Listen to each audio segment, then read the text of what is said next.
Hi friends, అందరికీ నమస్కారం. అనగనగా ఒక గ్రామంలో ఒక జమీందారు నివసించేవాడు.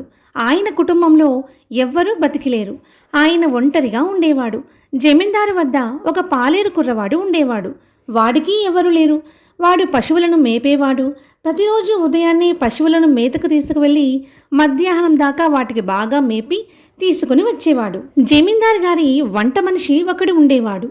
ప్రతిరోజు ఈ బాలుడికి అన్నం పెట్టేవాడు.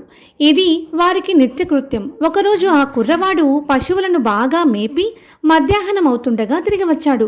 ఆ రోజు చాలా ఎండగా ఉంది. ఆకలితో నకనకలాడుతున్నాడు. రోజులానే భోజనం చేయడానికి సిద్ధంగా కూర్చున్నాడు. వంట మనిషి ఎప్పట్లానే అతనికి చత్తన్నం పెట్టాడు. అతడు కొంచెం మజ్జిగ గాని జావ గాని పొయ్యమన్నాడు. దానికి ఆ పని మనిషి ఇలా అన్నాడు, నీకోసం నేను జావ కాచాలా? తింటే తిను, లేకపోతే పో అని విసుక్కుంటాడు. ఆ వంట మనిషి మాటలతో ఆ బాలుడి హృదయం గాయపడింది. తిరిగి తిరిగి అలసిపోయి ఆకలితో అన్నం పెట్టమని వస్తే నన్ను విసుక్కుంటాడా అని బాధపడి అన్నం తినకుండా లేచి వెళ్ళిపోయాడు. అలా నడుస్తూ నడుస్తూ దగ్గరలో ఉన్న పట్టణానికి వెళ్తాడు. ఆ నగరంలో ఒక సాధువుల మఠం ఉంది.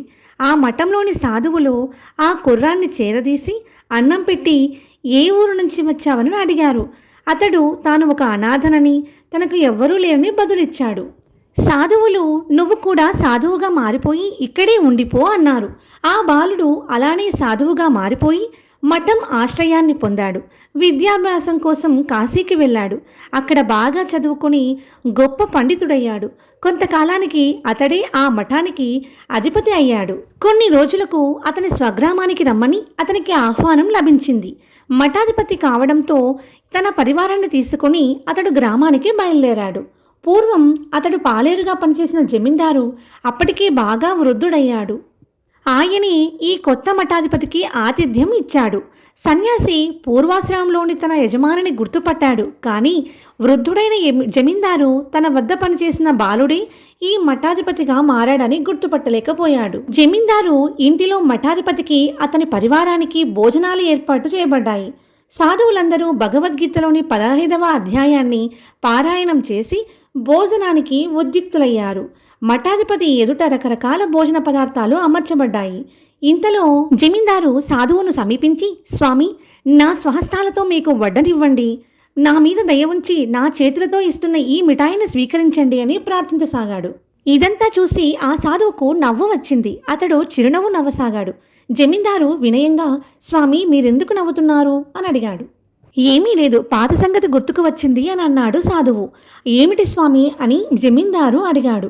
అప్పుడు సాధువు ఇలా అన్నాడు, మీ ఇంట్లో చాలా కాలం క్రితం ఒక పాలేరు పిల్లవాడు ఉండేవాడు కదా, ఏమయ్యాడు అని అడిగాడు. ఆ పిల్లవాడు పశువులను మేపేవాడు. అతడు ఇప్పుడు ఎక్కడికో వెళ్ళిపోయాడు, ఇల్లు వదిలిపెట్టి వెళ్ళాడు అని అన్నాడు జమీందారు. ఆ కుర్రవాడిని నేనే. ఆ రోజు కోపంతో ఇల్లు విడిచిపెట్టి వెళ్ళిపోయాను.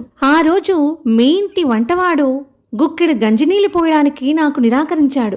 ఈనాడు సాధువుల ఆశ్రమం దొరకగానే గంజినీళ్లు కూడా దొరకని వాడికి రాజభోగాలు లభించాయి. భగవంతుని శరణు పొందినవాడు సన్యాసులకు సైతం ఆదరణీయుడవుతాడు. లక్షాధికారో కోటీశ్వరుడో అవడం కంటే భగవంతుడైన శ్రీహరిని శరణుజొచ్చి ఆయన భక్తుడయ్యేవాడు సంతోషంగా జీవించగలడు. ఇలాంటి అవకాశం కేవలం మానవుడిగా జన్మించిన వారికి మాత్రమే లభిస్తుంది. సర్వం శ్రీకృష్ణార్పణమస్తు. Thank you for watching. మరిన్ని భక్తి సమాచారాల కోసం మన ఛానల్ని సబ్స్క్రైబ్ చేయండి.